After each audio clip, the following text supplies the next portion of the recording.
ಏನು ಬಂಗಾರ ಬೆಳ್ಳಿ ಮತ್ತೆ ಇಳಿಕೆ ಆಗೋ ಚಾನ್ಸ್ ಇದೆಯಾ? ಹೌದು ವೀಕ್ಷಕರೇ, ಮತ್ತೆ ದೊಡ್ಡ ಮಟ್ಟದಲ್ಲಿ ಇಳಿಕೆ ಆಗೋ ಎಲ್ಲಾ ಒಂದು ಸಾಧ್ಯತೆಗಳಿದ್ದಾವೆ. ಸೊ ನಿಮ್ಮ ಮನೆಯಲ್ಲಿ ಬಂಗಾರ ನೀವು ಇಟ್ಟಿದ್ರೆ ಈಗ ಏನ್ ಮಾಡ್ಬೇಕು? ಈಗ ತಗೋಬೇಕಾ ಬೇಡವಾ? ಈಗ ಮಾರಾಟ ಮಾಡ್ಬೇಕಾ? ಲಾಭ ಯಾವ ತರ ಮಾಡಬಹುದು? ಎಲ್ಲ ಒಂದು ಡೀಟೇಲ್ ಆಗಿ ಮಾಹಿತಿ ನಿಮಗೆ ಈ ವಿಡಿಯೋದಲ್ಲಿ ಸಿಗಲಿದೆ. ಸೊ ನೀವೇನ್ ಮಾಡ್ಬೇಕು, ಈ ವಿಡಿಯೋನ ದಯವಿಟ್ಟು ಪೂರ್ತಿಯಾಗಿ ಕೊನೆ ತನಕ ನೋಡಬೇಕು. ಮೊದಲು ಎಲ್ಲೂ ಕೂಡ ಸ್ಕಿಪ್ ಮಾಡಬೇಡಿ. ಎರಡನೇದಾಗಿ ಇವತ್ತು ನಾವು ನಿಮಗೆ ಬಂಗಾರದ ಮತ್ತು ಬೆಳ್ಳಿ ಬೆಲೆ ಎಷ್ಟಾಗಿದೆ, ಎಷ್ಟು ಇಳಿಕೆ ಆಗಲಿದೆ, ಮುಂದಿನ ಬರೋ ದಿನ ಏನಾಗುತ್ತೆ, ಆ ಒಂದು ಚಾರ್ಟ್ ಮೂಲಕ ಕೂಡ ನಿಮಗೆ ಎಕ್ಸ್ಪ್ಲೇನ್ ಮಾಡಲಿದ್ದೇವೆ. ಸೊ ವಿಡಿಯೋನ ಮಿಸ್ ಮಾಡದೆ ಪೂರ್ತಿಯಾಗಿ ನೋಡಿ. ಹಾಗೂ ನಿಮಗೂ ಕೂಡ ಆಸೆ ಇದ್ರೆ ಬಂಗಾರ ಮತ್ತು ಬೆಳ್ಳಿ ಬೆಲೆ ಇಳಿಕೆ ಆಗಬೇಕು ಅಂತ ಆಸೆ ಇದ್ರೆ ದಯವಿಟ್ಟು ವಿಡಿಯೋಗೆ ಒಂದು ಲೈಕ್ ಮಾಡೋದ್ರ ಮೂಲಕ ವಿಡಿಯೋಗೆ ಸಪೋರ್ಟ್ ಮಾಡಿ. ಹಾಗೂ ಪ್ರತಿಯೊಬ್ಬರು ಕೂಡ ಕಮೆಂಟ್ ಬಾಕ್ಸ್ ಅಲ್ಲಿ ನಾವು ಕೇಳೋ ಪ್ರಶ್ನೆಗೆ ಕಮೆಂಟ್ ಮೂಲಕ ಉತ್ತರ ನೀವು ಕೊಡಬಹುದು. ನಿಮ್ಮ ಪ್ರಕಾರ ಬಂಗಾರದ ಸರಿಯಾದ ಬೆಲೆ ಎಷ್ಟಾಗಬೇಕು? ಬಡ ಜನರು ಕೂಡ ಬಂಗಾರವನ್ನ ಸುಲಭವಾಗಿ ಖರೀದಿ ಮಾಡಿರಬೇಕು. ನೀವು ನಮಗೆ ಕೇಳೋದಾದ್ರೆ 1 ಲಕ್ಷ ರೂಪಾಯಿ ಆದ್ರೆ ಒಳ್ಳೆಯದು. ನಿಮ್ಮ ಪ್ರಕಾರ ಎಷ್ಟು? ತುಂಬಾ ಜನ 50,000 70,000 ಅಂತ ಕಮೆಂಟ್ ಮಾಡ್ತಿದ್ದೀರಾ. ತುಂಬಾ ಜನ ಕಮೆಂಟ್ ಮಾಡ್ತೀರಾ, ಲೈಕ್ ಮಾಡ್ತೀರಾ. ನಿಮಗೆಲ್ಲರಿಗೂ ಕೂಡ ಹೃದಯಪೂರ್ವಕ ಧನ್ಯವಾದಗಳು. ನೋಡಿ, ಒಂದು ಕಡೆಗೆ ಜನರಿಗೆ ತುಂಬಾ ಗೊಂದಲ ಕೂಡ ಇದೆ. ಏನಪ್ಪಾ ಅಂದ್ರೆ ಬಂಗಾರದ ಬೆಲೆ ಅಂತೂ ಈಗ ಇಳಿಕೆ ಆಗ್ತಾ ಇದೆ, ಬೆಳ್ಳಿ ಬೆಲೆ ಕೂಡ ಇಳಿಕೆ ಆಗ್ತಾ ಇದೆ. ಸೊ ಈಗ ತಗೋಬೇಕಾ ಬೇಡವಾ? ಎದಕ್ಕಂದ್ರೆ ಕೇಂದ್ರದಿಂದ ಮೋದಿ ಸರ್ಕಾರದಿಂದ ನರೇಂದ್ರ ಮೋದಿಜಿಯವರು ಪ್ರಧಾನಿಯವರೇ 1 ವರ್ಷಗಳ ಕಾಲ ಬಂಗಾರ ಖರೀದಿ ಮಾಡಬೇಡಿ ಅಂತ ಒಂದು ಸಲಹೆ, ಒಂದು ಮನವಿ ಕೂಡ ಮಾಡಿದ್ರು. ಹೀಗಾಗಿ ಕರ್ನಾಟಕದವರು ಮಾತ್ರ ಅಲ್ಲ, ಇಡೀ ಭಾರತ ದೇಶದಲ್ಲಿ ಬಂಗಾರದ ಖರೀದಿ ಕಡಿಮೆ ಆಗಿದೆ. ಹೌದು, ಬಂಗಾರ ಖರೀದಿ ಮಾಡಲು ಜನ ಮುಂದೆ ಬರ್ತಾ ಇಲ್ಲ. ಬಂಗಾರದ ಇಂಪೋರ್ಟ್ ಕೂಡ ಕಡಿಮೆ ಆಗಿದೆ. ಭಾರತ ಬಂಗಾರ ಖರೀದಿ ಮಾಡೋದು ಕೈ ಬಿಟ್ಟಿರೋದ್ರಿಂದ ಜಾಗತಿಕ ಮಟ್ಟದಲ್ಲಿ ದೊಡ್ಡ ಮಟ್ಟದಲ್ಲಿ ಬಂಗಾರ ಬೆಳ್ಳಿಗೆ ಡಿಮ್ಯಾಂಡ್ ಕಡಿಮೆ ಆಗಿದ್ದು ಬೆಲೆ ಇಳಿಕೆಗೆ ಕಾರಣವಾಗಿದೆ. ವೀಕ್ಷಕರೇ, ಬೆಲೆ ಯಾವಾಗ ಏರಿಕೆ ಆಗುತ್ತೆ, ಯಾವಾಗ ಇಳಿಕೆ ಆಗುತ್ತೆ, ಅದು ಒಂದು ಕ್ಲಾರಿಫಿಕೇಶನ್ ನಾವು ನಿಮಗೆ ಕೊಡಲೇಬೇಕು. ತುಂಬಾ ಜನ ಏನ್ ತಿಳ್ಕೊಂಡ್ಬಿಟ್ಟಿದ್ದೀರಾ, ನರೇಂದ್ರ ಮೋದಿಜಿಯವರು ಬೆಲೆ ಏರಿಕೆ ಮಾಡ್ತಾರೆ, ಕೇಂದ್ರ ಸರ್ಕಾರ ಬೆಲೆ ಏರಿಕೆ ಮಾಡುತ್ತೆ ಅಂತ ತಿಳ್ಕೊಂಡಿದ್ದೀರಾ. ಹೌದು, ಇಲ್ಲಿ ಒಂದು ಮಾಹಿತಿ ಸತ್ಯ. ಏನಪ್ಪಾ ಅಂದ್ರೆ ಯಾವಾಗ ಕೇಂದ್ರ ಸರ್ಕಾರ ಆಮದು ಸುಂಕ ಅಂತ ಬರುತ್ತೆ, ಇಂಪೋರ್ಟ್ ಡ್ಯೂಟಿ ಅಂತ ಬರುತ್ತೆ, ಅಂದ್ರೆ ಬಂಗಾರ ಬೇರೆ ದೇಶದಿಂದ ನಾವು ಖರೀದಿ ಮಾಡಿದಾಗ ಭಾರತದವರು ಅದಕ್ಕೆ ಟ್ಯಾಕ್ಸ್ ಅನ್ನ ಹಾಕ್ತಾರೆ. ಅದು 6% ಇದ್ದದ್ದು 15% ಏರಿಕೆ ಮಾಡಿದ್ರಲ್ಲ, ಅವಾಗ ಬೆಲೆ ಭಾರತ ಸರ್ಕಾರ ಏರಿಕೆ ಮಾಡಿದೆ. ಆದ್ರೆ ಜಾಗತಿಕ ಮಟ್ಟದಲ್ಲಿ ಬೆಲೆ ಏರಿಕೆ ಆಗುತ್ತಲ್ಲ, ಅದು ಭಾರತದ ಕೈಯಲ್ಲಿಲ್ಲ. ಅಂದ್ರೆ ಭಾರತದ ಕೇಂದ್ರ ಸರ್ಕಾರದ ಕೈಯಲ್ಲಿ ಬಂಗಾರದ ಬೆಲೆ ನಿರ್ಧಾರ ಆಗೋದಿಲ್ಲ. ಹಾಗಿದ್ರೆ ನರೇಂದ್ರ ಮೋದಿಜಿಯವರು ಎದಕ್ಕೆ ಖರೀದಿ ಮಾಡಬೇಡಿ ಅಂತ ಹೇಳ್ತಿದ್ರು? ನೋಡಿ, ತುಂಬಾ ಜನ ನರೇಂದ್ರ ಮೋದಿಜಿಯವರೇ ಬಂಗಾರ ಬೆಲೆ ಏರಿಕೆಗೆ ಕಾರಣ ಅಂತ ತಿಳ್ಕೊಂಡ್ಬಿಟ್ಟಿದ್ದಾರೆ. ಸೊ ವೀಕ್ಷಕರೇ, ಇದು ಜಾಗತಿಕ ಮಾರ್ಕೆಟ್ ಮೇಲೆ ಡಿಪೆಂಡ್ ಆಗಿರುತ್ತೆ. America, China, Russia, Germany, Switzerland, south Africa, ಅಲ್ಲೂ ಕೂಡ ಬಂಗಾರ ಸಿಗುತ್ತೆ, ಅಲ್ಲೂ ಕೂಡ ಇದೇ ಬೆಲೆ ಸಿಗುತ್ತೆ. ಆದ್ರೆ ಬಂಗಾರದಲ್ಲಿ ಇಂಪೋರ್ಟ್ ಟ್ಯಾಕ್ಸ್ ಭಾರತದಲ್ಲಿ ಜಾಸ್ತಿ ಇರೋದ್ರಿಂದ ಭಾರತದಲ್ಲಿ ಬಂಗಾರ ಸ್ವಲ್ಪ ತುಟ್ಟಿ. ಆದ್ರೆ ಬೇರೆ ದೇಶಗಳಿಗೆ ಕಂಪೇರ್ ಮಾಡಿದ್ರೆ ಭಾರತದಲ್ಲಿ ಸ್ವಲ್ಪ ಬಂಗಾರ ಬೆಲೆ ಜಾಸ್ತಿ ಇದೆ. ಆದ್ರೆ ಎದಕ್ಕಂದ್ರೆ ಸುಂಕ ಏರಿಕೆ ಮಾಡಿರೋದ್ರಿಂದ. ಹೀಗಾಗಿ ಬೇರೆ ದೇಶಗಳಲ್ಲೂ ಕೂಡ ಬಂಗಾರ ಬೆಲೆ ಏರಿಕೆ ಆಗಿರುತ್ತೆ. ಇವತ್ತು ಬಂಗಾರ ಬೆಲೆ ಭಾರತದಲ್ಲಿ ಏರಿಕೆ ಅಥವಾ ಇಳಿಕೆ ಆಗಿದ್ರೆ ಅಲ್ಲೂ ಕೂಡ ಏರಿಕೆ ಇಳಿಕೆ ಆಗಿರುತ್ತೆ ಬೇರೆ ದೇಶಗಳಲ್ಲಿ. ಸೊ ಇದು ಇಂಟರ್ನ್ಯಾಷನಲ್ ಮಾರ್ಕೆಟು ಅಂತ ತಿಳ್ಕೊಳ್ಳಿ. ಇನ್ನೊಂದು ಕಡೆಗೆ ನೀವು ಬೆಳ್ಳಿ ವ್ಯಾಲ್ಯೂ ಕೂಡ ನೋಡಬಹುದು ಚಾರ್ಟ್ ಮೂಲಕ. ಅಂದ್ರೆ ಯಾರೆಲ್ಲ ಒಂದು ಬಂಗಾರ ಬೆಳ್ಳಿಯಲ್ಲಿ ಹೂಡಿಕೆ ಮಾಡಬೇಕು ಅಂತ ಪ್ಲಾನ್ ಮಾಡಿರ್ತಾರೆ, ಅವರು ಮೊದಲು ಈ ಒಂದು ಚಾರ್ಟ್ ಅನ್ನ ನೋಡ್ತಾರೆ. ಪ್ರತಿಯೊಬ್ರು ಕೂಡ ನೋಡ್ತಾರೆ. ತುಂಬಾ ಜನ ಇದು ಹಳ್ಳಿಗಳಲ್ಲಾಗಿರ್ಬೋದು, ಗ್ರಾಮಗಳಲ್ಲಿ ಇದರ ಬಗ್ಗೆ ನಾಲೆಜ್ ಇರಲ್ಲ. ಸಿಟಿಗಳಲ್ಲಿ ಕೆಲವರು ಇದನ್ನ ನೋಡ್ಬಿಟ್ಟು ಹೂಡಿಕೆ ಮಾಡ್ತಾರೆ. ಈ ಚಾರ್ಟ್ ಅಲ್ಲಿ ಏನ್ ಗೊತ್ತಾಗುತ್ತೆ ಅಂದ್ರೆ ಬೆಲೆ ಮುಂದೆ ಏರಿಕೆ ಆಗ್ಬಹುದಾ, ಇಳಿಕೆ ಆಗ್ಬಹುದಾ ಅಂತ ಒಂದು ನಮಗೆ ಅಪ್ರಾಕ್ಸಿಮೇಷನ್ ಸಿಗುತ್ತೆ. ಅಂದ್ರೆ ನಾವು ಇಲ್ಲಿ ಒಂದು ಸುಳಿವನ್ನ ತಗೋಬಹುದು, ಮುಂದೆ ಏರಿಕೆ ಆಗುತ್ತೋ ಇಳಿಕೆ ಆಗುತ್ತೋ. ಸಪೋರ್ಟ್ ಮತ್ತು ರೆಸಿಸ್ಟೆನ್ಸ್ ಅಂತ ಬರುತ್ತೆ ಇದರಲ್ಲಿ. ಸಪೋರ್ಟ್ ಅಂದ್ರೆ ಏನು? ಬೆಲೆ ಒಂದು ಪಾಯಿಂಟ್ಗೆ ಬಂದು ಏರಿಕೆ ಆಗಿರುತ್ತೆ. ನೋಡಿ, ಬೆಳ್ಳಿ ಬೆಲೆ ಯಾವಾಗ 2,30,000 ರೂಪಾಯಿಗೆ ಟಚ್ ಆಗಿದೆ, ಮತ್ತೆ 2,60,000 ರೂಪಾಯಿ, 2,70,000 ರೂಪಾಯಿ ಹೋಗಿದೆ. ಯಾವಾಗ 2,70,000 ರೂಪಾಯಿ ಟಚ್ ಆಗಿದೆ, ಮತ್ತೆ 2,50,000, 2,40,000 ರೂಪಾಯಿಗೆ ಬಂದಿದೆ. ಅಂದ್ರೆ ಇದ್ರ ಅರ್ಥ ಏನು? ಯಾವಾಗ ಬೆಲೆ ಏರಿಕೆ ಆಗುತ್ತೆ ಮತ್ತೆ ಇಳಿಕೆ ಆಗ್ಲೇಬೇಕು. ಎದಕ್ಕಂದ್ರೆ ಮಾರಾಟವಾಗ್ತಾ ಇದೆ, ಸೆಲ್ಲಿಂಗ್ ಆಗ್ತಾ ಇದೆ. ಬೆಳ್ಳಿ ಯಾವಾಗ ಹೆಚ್ಚು ಹೆಚ್ಚು ಸೇಲ್ ಮಾಡ್ತಾರೆ ಅಂದ್ರೆ ಮಾರಾಟ ಮಾಡ್ತಾರೆ, ಈಗ ನೀವು ಖರೀದಿ ಮಾಡಿರ್ತೀರಾ ಮತ್ತೆ ಹೋಗಿ ವಾಪಸ್ ಮಾರಾಟ ಮಾಡ್ತಿರಲ್ಲ, ಅವಾಗ ಬೆಳ್ಳಿ ಡಿಮ್ಯಾಂಡ್ ಕಡಿಮೆ ಆಗುತ್ತೆ. ಅದೇ ತರ ಯಾವಾಗ ನೀವು ಹೆಚ್ಚು ಹೆಚ್ಚು ಖರೀದಿ ಮಾಡೋದಕ್ಕೆ ಶುರು ಮಾಡ್ತೀರಾ, ಡಿಮ್ಯಾಂಡ್ ಬರುತ್ತೆ.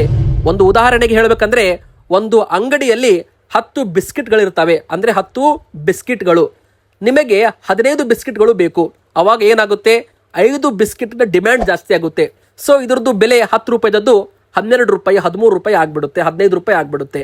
ಅದೇ ಒಂದು ಅಂಗಡಿಯಲ್ಲಿ 10 ರೂಪಾಯಿದು 10 ಬಿಸ್ಕಿಟ್ ಇದೆ, ನಿಮಗೆ ಕೇವಲ 2 ಬಿಸ್ಕಿಟ್ ಬೇಕು, 8 ಬಿಸ್ಕಿಟ್ ಯಾರು ತಗೊಳ್ಳೋರೇ ಇಲ್ಲ. ಅಂದ್ರೆ ಡಿಮ್ಯಾಂಡೇ ಇಲ್ಲ. 8 ಬಿಸ್ಕಿಟ್ಗಳು ಹಾಳಾಗಿ ಹೋಗೋ ಬದಲಾಗಿ ಅವುಗಳ ಬೆಲೆ ಕಡಿಮೆ ಮಾಡೋದ್ರ ಮೂಲಕ 10 ರೂಪಾಯಿದನ್ನ 5 ರೂಪಾಯಿಗೆ ಮಾಡೋದ್ರ ಮೂಲಕ ಡಿಸ್ಕೌಂಟ್ ಕೊಟ್ಟು ಅದನ್ನ ಮಾರಾಟ ಮಾಡೋದಕ್ಕೆ ಟ್ರೈ ಮಾಡ್ತಾರೆ. ಇದಕ್ಕೆ ಬೆಲೆ ಇಳಿಕೆ ಆಗುತ್ತೆ.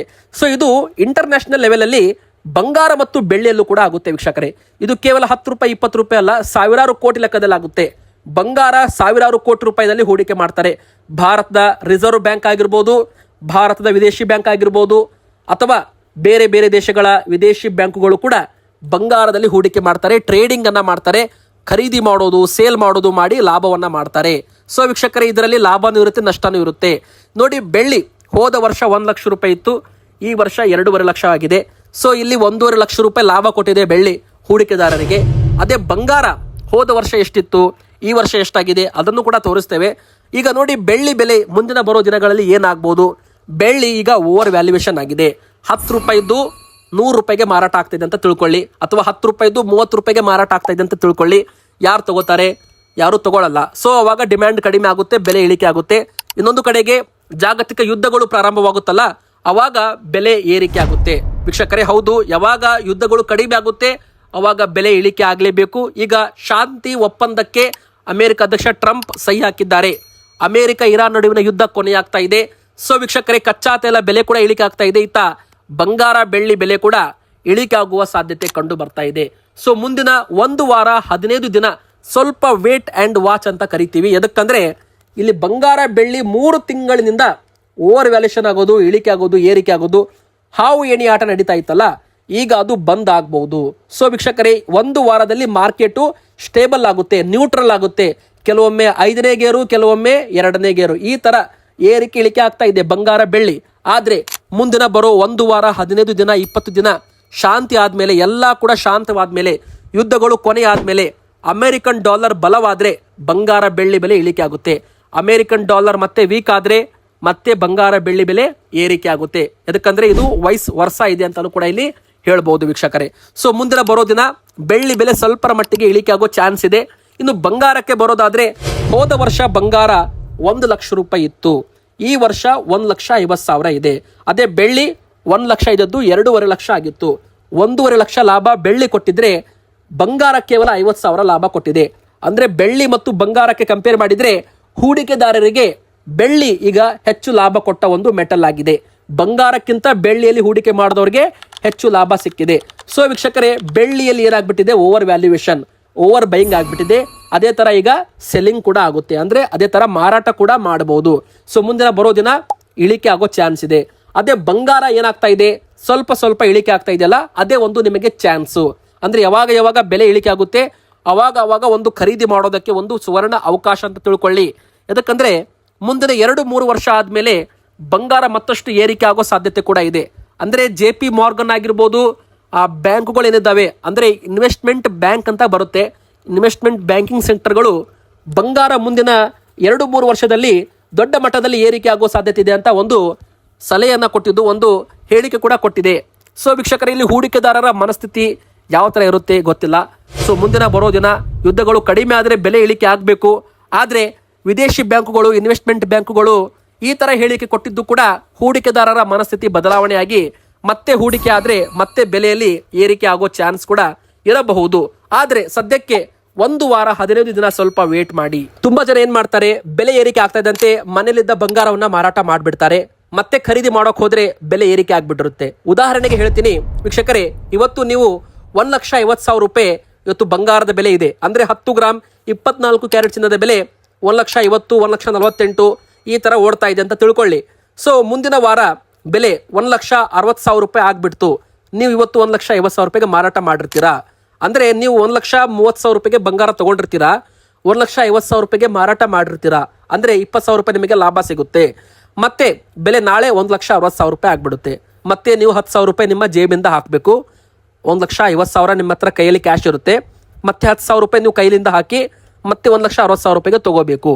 ಅಂದ್ರೆ ಇಲ್ಲಿ ನೋಡಿ, ಬಂಗಾರ ಮಾರಾಟ ಮಾಡಿದ್ರು ಕೂಡ ಒಂದು ಕಷ್ಟ, ಇಟ್ಕೊಂಡ್ರು ಕೂಡ ಒಂದು ತರ ಕಷ್ಟ ಅಂತಾನೆ ಹೇಳ್ಬೋದು. ಇದು ತುಂಬಾ ಒಂದು ಇಂಟ್ರೆಸ್ಟಿಂಗ್ ಮಾಹಿತಿ ಅಂತಾನು ಕೂಡ ಹೇಳ್ಬೋದು ವೀಕ್ಷಕರೇ. ಯಾಕಂದ್ರೆ ಇದು ತುಂಬಾ ಜನ ಈ ತರ ಮಾಡ್ತಾರೆ. ಇವತ್ತು ಬಂಗಾರ ಬೆಲೆ 70,000 ಇರುತ್ತೆ, ನಾಳೆ 75,000 ಆಗ್ಬಿಡುತ್ತೆ. ಅದನ್ನ ಮಾರಾಟ ಮಾಡ್ತಾರೆ. ಮತ್ತೆ ಬೇಕು ಅಂದಾಗ 90,000 ಕೊಟ್ಟು ತಗೋತಾರೆ. ಅಂದ್ರೆ ಕೈಲಿಂದ ಮತ್ತೆ 15,000 ಹಾಕಿರ್ತಾರೆ, ಅದು ಅವ್ರಿಗೆ ಗೊತ್ತಾಗಲ್ಲ. ಸೊ ಇದು ಈ ತರಾನು ಕೂಡ ನಡೀತಾ ಇರುತ್ತೆ ಮಾರ್ಕೆಟ್ ಅಲ್ಲಿ. ಇದಕ್ಕೆ ಟ್ರೇಡಿಂಗ್ ಅಂತ ಕರೀತಾರೆ. ಸೊ ನೀವು ಯಾರಾದ್ರೂ ಟ್ರೇಡಿಂಗ್ ಅಲ್ಲಿ ಮಾಡ್ತಾ ಇದ್ರೆ ಬಂಗಾರ ಬೆಳ್ಳಿ ಸ್ವಲ್ಪ ಎಚ್ಚರದಿಂದ ಮಾಡಿ, ಹುಷಾರಾಗಿ ಮಾಡಿ. ಮುಂದಿನ ಬರೋ ದಿನ ಬಂಗಾರ ಬೆಳ್ಳಿಯಲ್ಲಿ ಭಾರಿ ಒಂದು ಏರುಪೇರು ಆಗ್ಬಹುದು. ಯಾಕಂದರೆ ಇಷ್ಟು ದಿನ ಇಷ್ಟು ತಿಂಗಳಿನಿಂದ ಬಂಗಾರ ಬೆಳ್ಳಿ ಸ್ವಲ್ಪ ಸೈಲೆಂಟ್ ಇತ್ತು, ಲೈಟಾಗಿ ಮೂಮೆಂಟ್ ಇತ್ತು. ಆದರೆ ಇನ್ನು ಮುಂದೆ ಏನಾಗುತ್ತೆ ಕಾದು ನೋಡಬೇಕು. ಸೊ ವೀಕ್ಷಕರೇ, ಇವತ್ತು 10 ಗ್ರಾಮ್ 24 ಕ್ಯಾರೆಟ್ ಚಿನ್ನದ ಬೆಲೆ ಕೂಡ 1,50,000 ಆಸ್ಪಾಸಲ್ಲಿ ಓಡ್ತಾ ಇದೆ. ಸೊ ಇದು ಕೂಡ ಒಂದು ಕಡೆಗೆ ನಿಮಗೆ ಗುಡ್ ನ್ಯೂಸ್. ಯಾಕಂದರೆ ಹೋದ ತಿಂಗಳು 1,60,000 1,70,000 ರೂಪಾಯಿ ತನಕನೂ ಹೋಗಿತ್ತು. ಆದರೆ ಈಗ ಮತ್ತೆ 1,48,000 1,50,000 ಈ ಥರ ರೇಟಲ್ಲಿ ಓಡ್ತಾ ಇದೆ. ಮುಂದಿನ ಬರೋ ದಿನ ಏನು ಬೇಕಾದರೂ ಆಗ್ಬೋದು ಅಂತ ಹೇಳ್ತಾ ವಿಡಿಯೋನ ಮುಗಿಸ್ತಾ ಇದ್ದೇನೆ. ಲೈಕ್ ಮಾಡಿ, ಚಾನಲ್ಗೆ ಸಬ್ಸ್ಕ್ರೈಬ್ ಆಗಿ.